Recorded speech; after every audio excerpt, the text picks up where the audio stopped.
We know there was a lot of young people in Michigan that turned out to vote in the 2022 election. And if you remember, college campuses had lines wrapped around buildings, students waiting hours just to make their voices heard.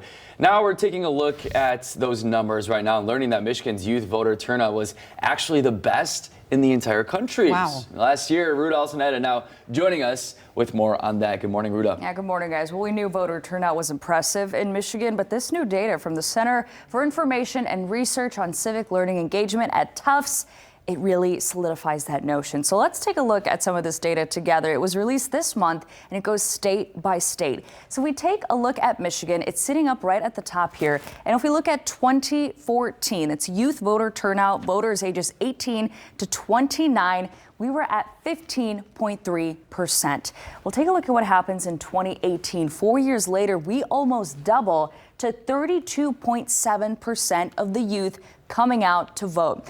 Then in 2022, we jumped another few percentage points to 36.5. And that is the highest youth turnout rate in the country for this election. The national average, 23%. So Michigan is well above that and is actually one of the only 4 states where youth turnout was higher last year than it was in 2018. Secretary of State Jocelyn Benson saying that she's excited that Michigan is leading the way for youth voter turnout, saying her administration has worked to improve voter access and education for high schoolers, college students, and with large employers and other organizations that interact with young people. And if we take a look on the opposite side of it, the states with the worst voter turnouts, they were in the 12% to 13s. Again, we are in the 30s. And we'll keep our eyes on 2026 and see how the youth of Michigan turns out then.